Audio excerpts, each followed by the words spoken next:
programi të drejt për drejt Mirëmëngjes Shkodër. Si çdo ditë ju përshëndes nga kjo studio. 2 ditë më parë, në një nga sallat e bibliotekës Marin Barleti të qytetit ton, u promovua libri Shoqet Muka Shkodrani i autorit Adnan Muka. Të pranishmit, qytetar të Shkodrës, studiues, intelektual, kishin të mbushur sallën, interes i madh, respekt i jashtëzakonshëm. Të pranishmit përpin fjalët që studiuesit thanë për figurën madhore të Shoqet Mukës, këtij patrioti, nacionalisti, adhetari që luftoi për unitetin kombëtar, misionari të mirëkuptimit fetar, por dhe një figurë të lartë të arsimit.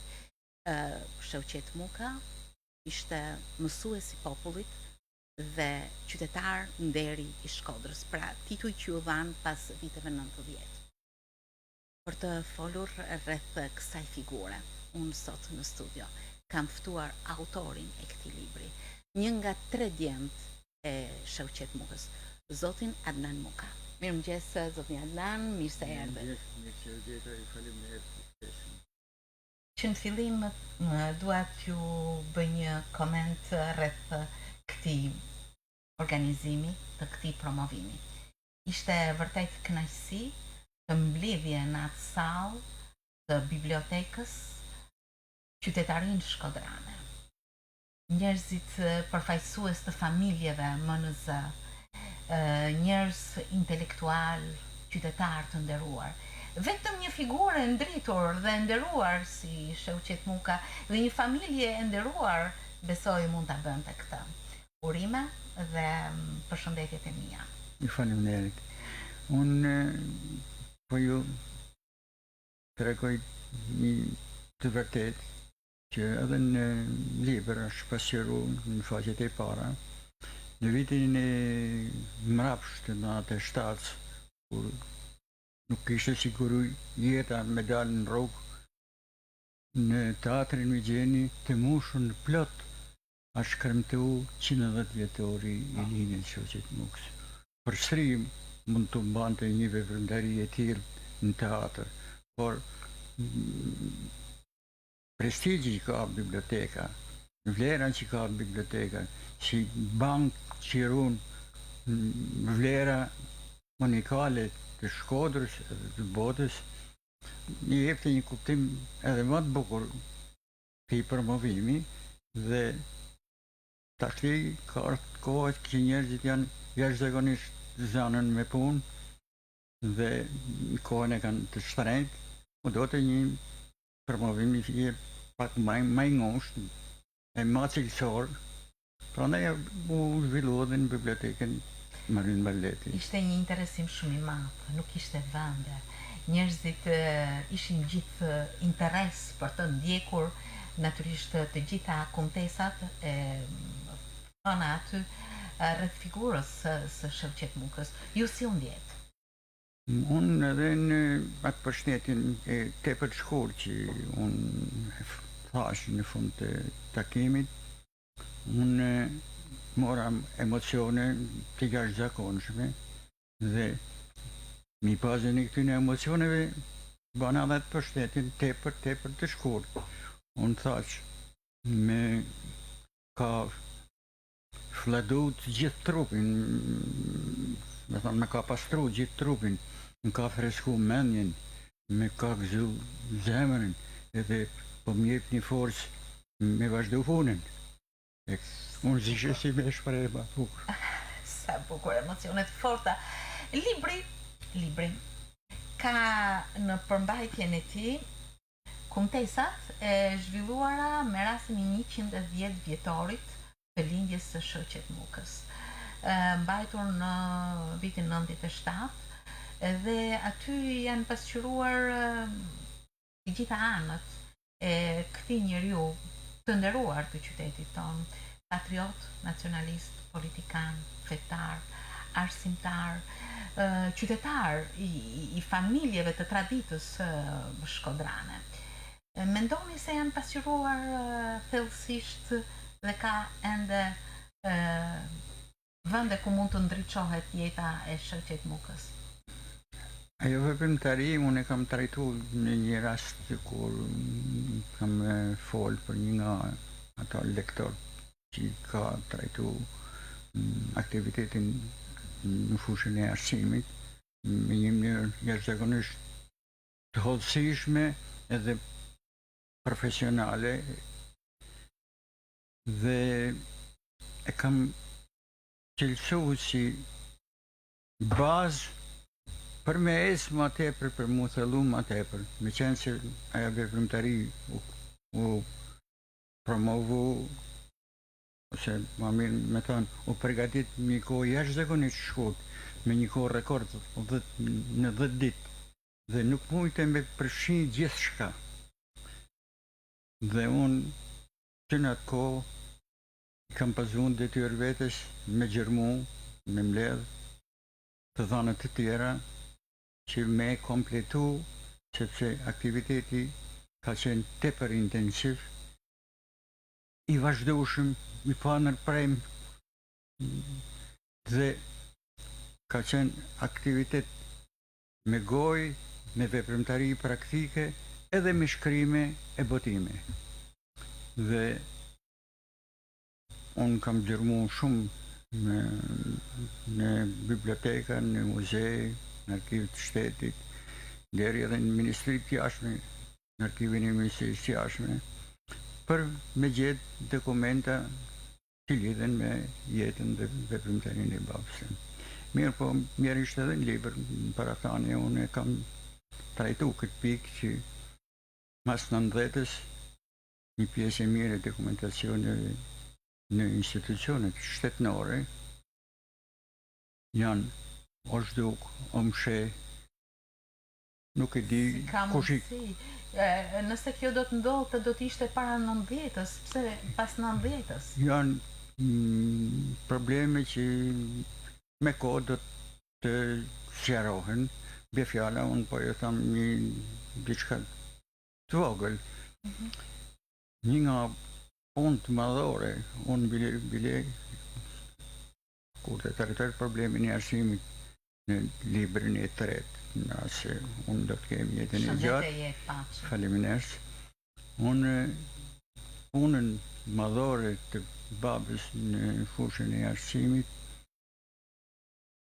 është ajo fillestarja, për me ftu, me e thirrë njerëzit fëmijët e lagjeve të qytetit me u arsimu, ka qenë një punë e jashtëzakonshme, por ajo që për qytetin tonë ka pas një vlerë të jashtëzakonshme, ka qenë iniciativa e tij mu hap gjimnazi shtetit. Dhe në muzeun tonë të qytetit ka pas një dosje të drejtorisë arsimore që ka pas pothuajse të gjithë dokumentacionin që i ka parapri hapjes së gjimnazit. Unë e kërkova dhe mjerisht nuk e gjeta. Shkova dhe në arshivë shtetit, aty nuk gjeta gjë. Ata me thanë në muze që është marrë në Tiranë. Mirë po, asë proces verbal. Unë nuk po një me trajtu këtë probleme që janë punë ma tepër të specialistave, por kjo ka qenë një të tosh... Goditja.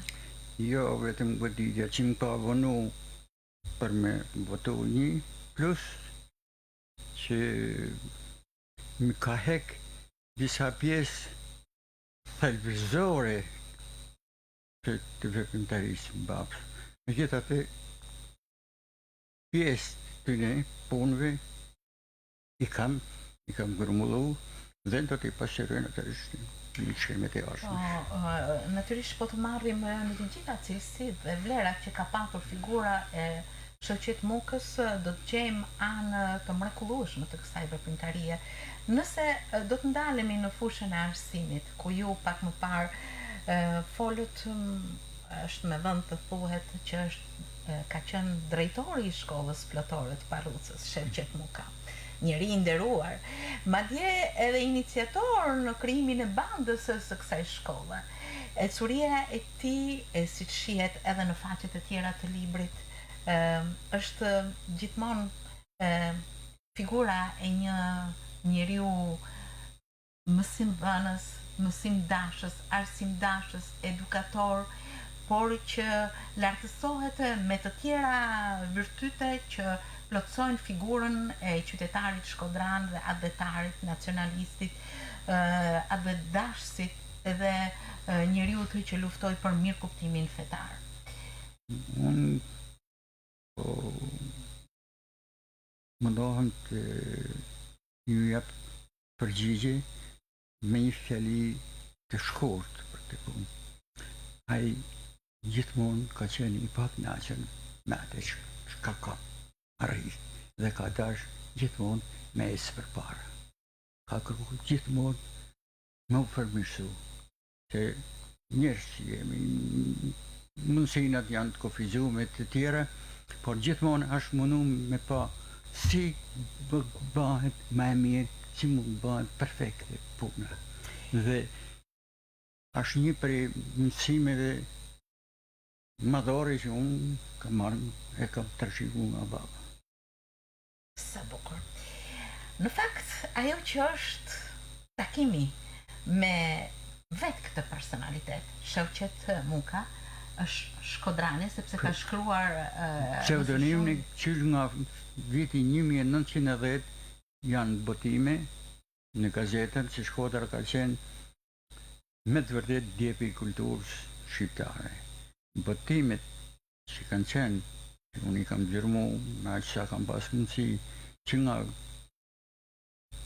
viti 1910 edhe ma parë, dhe sidomos në periudhën mas të luftës ose edhe gjatë luftës së parë botnore, deri tek vitet 22-3, kanë qenë aq të larmishme, aq të shumta, me shkrime aq të mrekullueshme, me një patos si ishin tamam luftar në fushën e betejës, ata që kishin shushin ata të ideve më përparimtare. Jo vetëm po shkrime kaq të mrekullueshme nuk hasen sot në jena në njerëz ordinar që s'dim që është e bukur. Ka shkrime që unë me që i shtanë para time. Dhe nëse do të shfletosh, siç thash edhe më herët, këtë libër, po, urdhërone. Unë me që pytit për shkollën plotore, drejtorin e saj, aty ka një citim të një mësuesit popullit, inspektor të drejtorisë arsimore, e të Ministrisë Arsimit, me emrin Koci, që i ka dhënë studiuesi Islam Dizdari në periudhën e komunizmit, që natyrisht në konfidencë sipër, ai ka thënë shkolla plotore e Parrucës ka qenë shkolla shtetnore, flasim, më e ngritune, më përparimtarja në vendin tonë. Dhe planifikimin që filloshim me ban për vitin e jashtëm arsimor, e filloshim nga shkolla Parrucë, me personelin e saj. Dhe merit kanë i gjithë ekipi, po edhe kretari e ekipit. Të hysh në biografi të Shevqet Mukës është të rish shumë gjatë, që nga formimi, preardhja familjare, ecuria, ai në jetën e tij pati 4 burgime, 2 internime, 2 pushime nga puna. Por ajo që e bën shumë të prekshëm në këtë libër është korrespondenca e tij me familjen. 103 letra të botuara në këtë libër japin një panoramë të jashtëzakonshme të asaj gjendje, të asaj marrëdhënie të jashtëzakonshme me familjen, me njerëzit, këshillat dhe ndjekja shpirtërore e njerëzve për te hekurave të burgut, ato krah që me dashuri e madhe rroknin familjen dhe rreknin të mos përfillnin hapësirat për te lirisë. Çdo gjë që e bën këtë njeri një prind të dashur, familjar të kujdesshëm, me këshillime deri pedagogjike, çdo gjë që e mbështellte me dashuri jetën, jo vetëm brenda hekurave, një moral shumë i lartë, por për te i tyre. Është një marrëdhënie që ju e keni përjetuar apo jo? Me hollësi, unë do t'i trajtoj këtë probleme, shpresoj të ardhmen, por unë po jam vetëm disa detaje.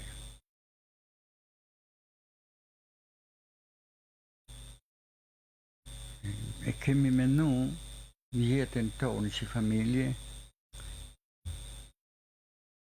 të bashkum dhe të forsum rreth majtjes së babës gjallë e sa më mirë në burg. Mos me e lanë të vetëm unë. Jo vetëm me furnizim me ushqime, por edhe me ushqim që të shpirtënor. Kemi mrit deri në atë pikë sa korrespondenca jonë është bën model edhe për drejtorin e burgut. I kemi që një letër një kryesisht me probleme familjare që mos me e prek ajo cenzura që si lejohet me hyrë, që disa letër edhe nuk kanë hyrë, që unë i di se i kam shkruar vetë, dhe i kemi bën një telegram me përgjigje. E kemi informu nëpërmjet fotografive, se fotografit fliqin ma shumë se sa që mund të shkruajmë në letra, edhe i kemi dhanë me kuptu që na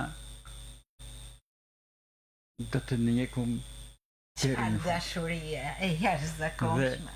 Unë për ta mbyll këtë, po të them vetëm këtë, me 2 shtator të 65, ishte dita ku do të lironte nga burgu, 3 pjesëtar të fisit tonë, nuk po i përmend me emra, dërguam për ta marrë, për ta prit.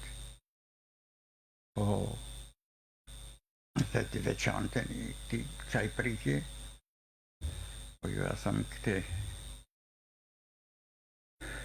unë me motën e vogël, kemi dalë të ura për. Emocionet jashtëzakonshme, sepse kanë të bëjnë me shpirtin. Kanë të bëjnë me shpirtin që nuk peshohet me asgjë. Edhe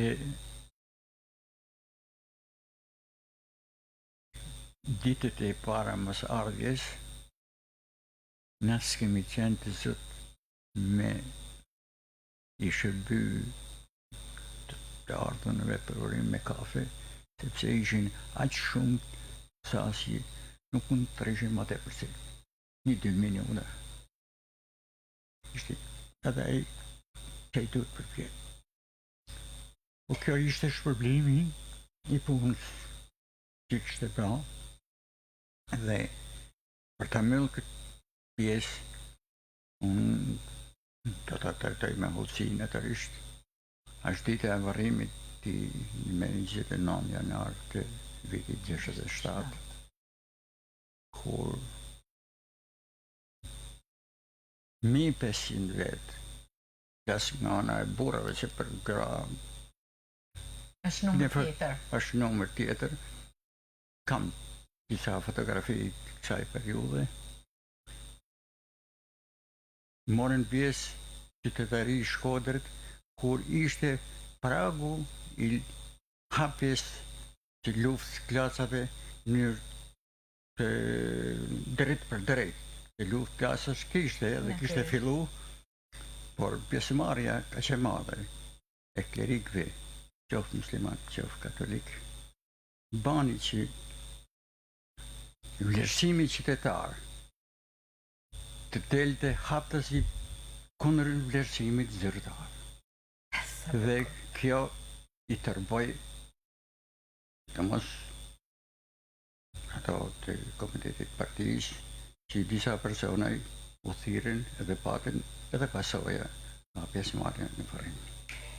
Duke qëndruar pikërisht nuk mund ta lë pa përmendur faktin e këtyre letrave.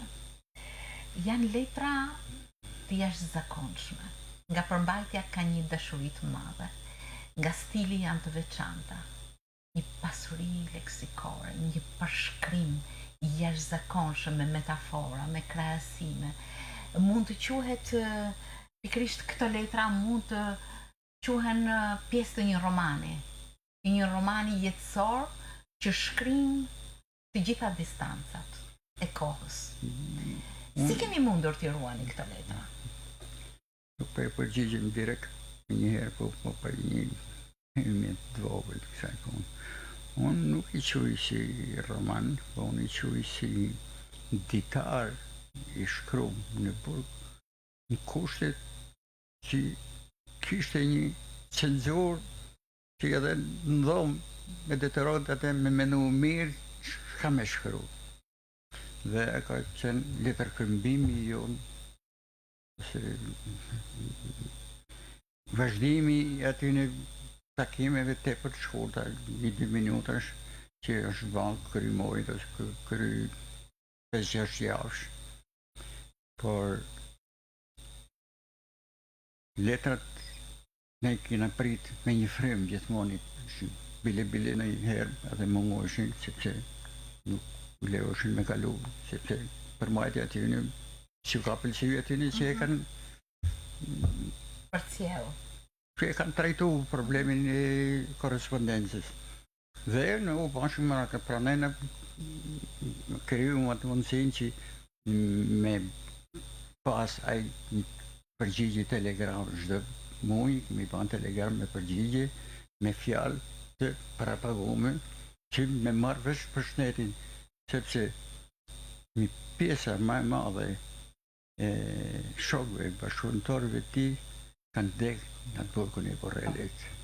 Dhe gjithmonë kanë ndajmë me frikën se gjithçka mund. Sepse deri në moshë tepër e madhe, megjithatë plus probleme shëndetësore, por gjithmonë ka qenë vital, ka qenë koragjios, nuk është përkull, dhe kjo gjithmonë na ka dhënë forcë. Na asnjëherë s'kena mujt me mrit në pa dritën e jeshile atje në fund të tunelit. Ishim në ankth gjithmonë, a thot po e mrim.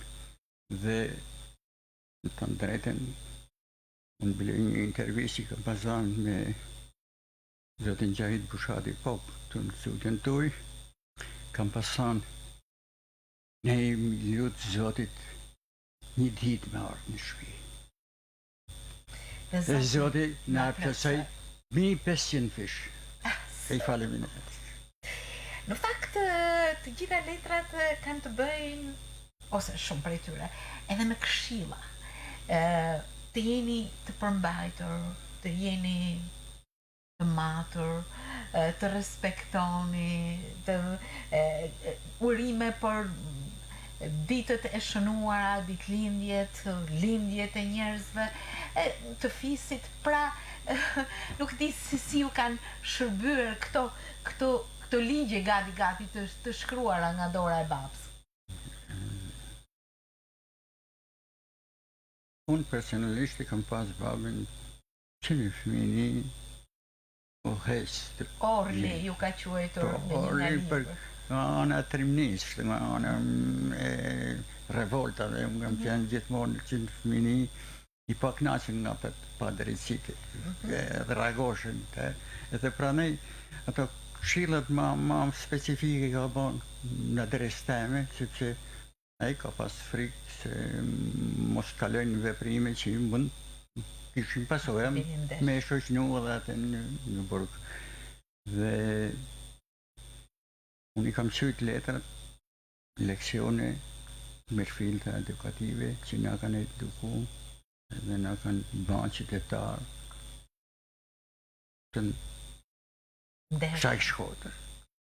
Që me qenë qytetar I Shkodrës, me thonë është qytetar Shkodër, pa mas shpinë ose mi shpinë, shumë vlera pozitive. Dhe unë pak bashkëjetesë kemi pas me babën, vetëm periudhën mëse jashtë shliru nga burgu dhe internimi në kohën e okupimit italian të vitit 39, disa periudhë, se mandajna në periudhën kur kalun italian erdhën Gjerman, baba u këtë aktivizu jashtëzakonisht në probleme politike dhe pak kemi ne me babën. Po në atë periudhë, që unë e maj mend që është periudha ma e bukur, pa ajo edhe ma e bukur është ajo periudha mas daljes nga burgu. Ai gjithmonë na mësote këngë trimnie, na jepte kuraja për me mësu dhe na premtonte që të na qote të gjithë dhe me studiu jashtë shtetit. Këtë gjë e madhe, po kryesisht na dha mësime me e dashur punën, me qenë njerëz korrekt, qenë njerëz të nerë. Dhe nuk ka ma vlerë tek fëmija që sa me realizu ata që ka preni anërën me të drejtë. Dhe unë kam thonë gjithmonë, i kam qujt trashëgimin ma thelbësore, ma konkrete të bazë, ato letra, dhe i kam rujt me si të thosh, me masa sigurijet tepër të forta.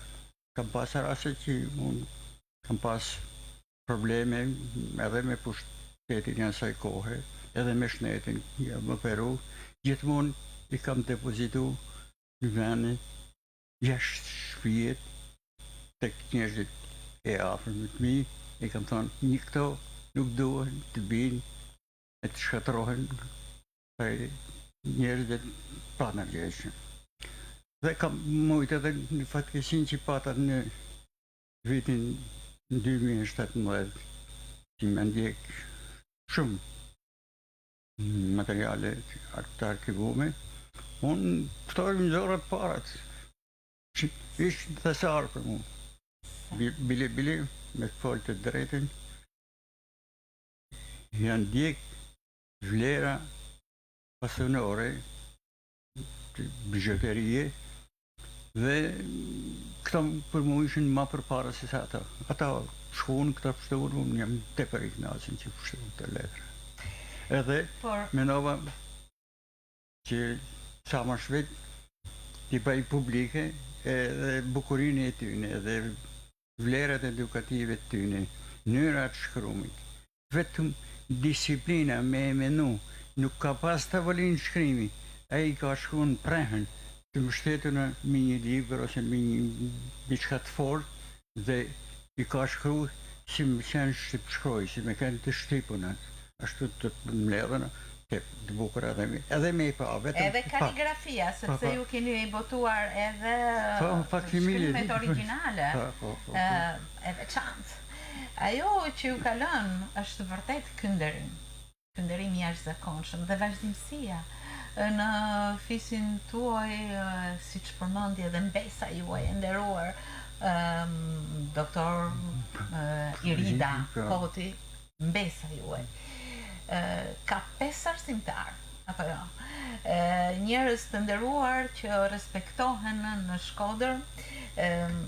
Besoj se kjo është një trashëgimi e bukur, apo jo? Trashëgimia e fisit tonë, unë do të trajtoj në librin pasardhës, ka elemente që me të vërtet geni i trashëgon. Dhe dashuria për atë dhe unë një, dashuria për punën të mos më marrë me kalu kohën këtë. Janë tipare motivimi mirë themelore të fisit tonë. Inshallah edhe trashëgohen edhe brenda. Më bën përshtypje ky libër Shpërndahet falas. Është shkruar nga ju, zotja Nën Muka, për babën tuaj. është redaktuar nga mbesa juaj, doktor Irida Hoti Muka, është financuar nga motra juaj. Në faqet e këtij libri gjen emra njerëzish të nderuar. Unë mund të përmend letra drejtuar vetëm 3 djemve, por emrat janë të pafund, letër Nusretit, letër Uranit, letër Adnanit, por dhe emrat e tjerë ndjes nuk mund t'i mbaj mend ose t'i përmend të gjithë sepse janë të shkruar në faqet e këtij libri. Është një biografi e jashtëzakonshme e kësaj familje. Nuk po zgjatem me kësaj punë që jam menu shumë para se me bëtu letrat dhe një prej projekteve ka qenë edhe me komentu letrat, me i bënd më qartë për studium, për lexuesit, por u hapta kaq shumë sa unë nuk vendosa mos mu marrë me këtë punë. Vetëm po ju tregoj një çast.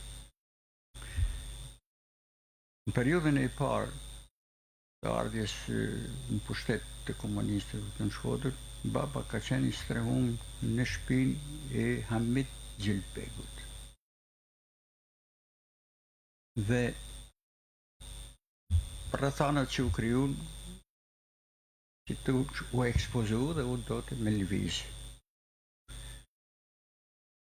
Hamit Gjilbegu ata kanë pas jo vetëm lidhje nga pikpamja e moshës, nga pikpamja e përgatitjes, që të dy kanë kryer shkolla ushtarake, megjithëse Hamit Gjilbegu ka kryer shkollë nalë, ka kryer shkollë të mesme, por kanë qenë pjesëtar të Komitetit Mbrojtje Kombëtare e Kosovës, dhe Hamit Gjilbegu në momentin kur baba ka qenë në Tiranë për një periudhë disa mujore, për një operacion që edhe një libër në letra e gjenë, Hamit Gjilbegu ka shku me kapa në burg, edhe që të thosh, a kishte gëzim më të natë me pa Hamit Gjilbegu në Tiranë, në burgun e Tiranës me pa Hamit Gjilbegu në ati shkoj, kanë pas një lidhje aq të fortë, besnikëri. Ata i ka lidh më tepër ideali, i ka lidh qenja aty një njerëz serios, njerëz që s'kan pas frikë nga çka vjen mrapa, kanë punu për smari, ashtu si që kanë menu ata, natyrisht që gjithë veprimet e tyre, ndoshta në gjykimin e sotshëm nuk mundi të qenë të drejta, po për kohën që kanë jetu, ata kanë qenë mbase të drejta. Është kënaqësi ta lexosh librin. Në fakt, zotnia Adnan, edhe gjatë bisedës ju shprehet se vepra do vazhdoj. Ky është vëllimi i parë dhe do vazhdoj me të tjera pjesë të tjera. Unë vetëm po jep disa aspekte, disa elemente që unë natyrisht do t'i trajtoj me hollësi.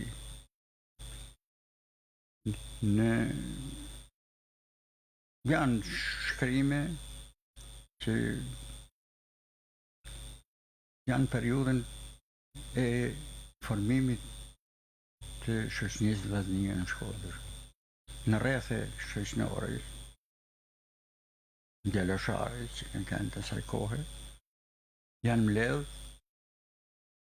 që nuk ka pas kafenesi që ka sot, shtëpiat kanë një mame e hapsina, edhe ka qenë një etiketimi tyne si rreth odash, janë mbledh masdite dhe kanë bisedu edhe çështje politike. Vjen puna, një nga iniciatorët e krijimit të shoqënisë vllaznie në Shkodër. Po shoqënia vllaznie e Shkodrës ka bashku dy shoqëni me baza fetare të ndryshme, po në një kohë kur Shqipënia e kishte jetën ose kishte lakun ekonomik në fyt për të coptu, dhe u bashkuar një pa ka gjama të bukur. Ndaj është vllazni. Kjo vetë emni vllazni, dhe me thonë vllazni, bashkëpunim i gjithanshëm. Unë do të trajtoj me hollësi, mendoj. Plus, po në këtë vit, në vjeshtin e vitit 1919, jep dërheqje nga punën në arsim. Kishte 12 Napoleona arë në muaj. 12 Napoleona arë në muaj, një rogë që me konvertu as presidenti sot nuk e ka. Ka që e lartë. Nga është përvoj e organizimit të shtetit dhe arsimit nga Austro-Hungaria. Kësaj jashtë me njohë baba dhe gjoja për arsye familjare dhe shëndetësore, lën arsimin dhe bjenet në Vlonë. Vlona ishte epicentra e ekzistencës të shtetit shqiptar, po të mete Vlona në sundimin italian, edhe pjesë tjera të Shqipërisë do të kishin për të njëjtin fat. Pra ishte tabela ku duhej luftu me çdo kush që Vlona mbetet shqiptare. Dhe artikull që janë shkruar në atë periudhë, sidomos në gazetën Populli, nga miku e bashkëpunëtori, po redaktori i gazetës Populli, patrioti i madh Salini Vica, janë aq prekse, aq. Unë do t'i citoj, ata veç unë po rikujtoj që s'munëm jam i përgatitën për këtë temë, veç do dhe o do të bana shkru me hi, Lorin dhe të bajnë torën, dhe aktivizohet në propagandë në Vlonë, në krijimin e Komitetit për Mbrojtjen e Vlonës, dhe natyrisht ekspozohet. E arrestojnë, 2 muaj majnë në burg, dhe banej të lidhën, e internojnë në një ishull në Itali. Për te Sicilisë bile, në Itali, deri sa përfundon problemin, sepse Kongresi Mallstor i Lushjes bashkoi patriot shqiptar dhe i dha me kuptu edhe botë se ne jena njerëz gjallë, nuk jena njerëz të vdekur që dorëzohen lehtë. Po rikthyer dhe filloi aktivitetin përsëri në fushën e arsimit. Janë të gjitha këto pjesë të librave të mëvonshëm që do pasqyrohen dhe do vazhdojnë kryesisht unë kam në librin Pasardhës veprimtarinë antetare të babës. Dhe më thënë, familjen edhe veprimtarinë adhetare. E do të jetë një libër ndoshta me faqe më shumë se sa ky. Librin e tretë kam të planifikuar veprimtarinë e tij në fushën e arsimit.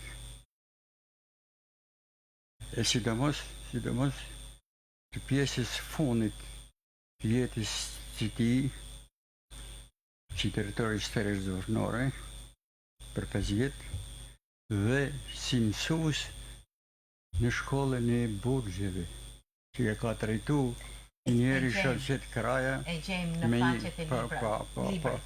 Pra, nuk e ka lanë punën edukuse të misionarit, po them, edhe ndoshta fati i tij ka qenë i përcaktuar që edhe atje në burg me bën një punë me i majt gjallë të njerëz më të mirë. Ka bërë shumë përshtypje. Ka bërë shumë përshtypje Shalqet Kraja që ka shkruar këtë, edhe në atmosferë të jashtëzakonshme të zynë, ai gjente mundësinë që të mblidhte rreth vetes dhe të krijonte aty shkollën e burgut. Kam episode të shkurtë të kësaj pjese, që unë do t'jenë edhe të këndshme mu lexu, por natyrisht të trajtojnë edhe pjesën e errët të kësaj periudhe. Natyrisht. Por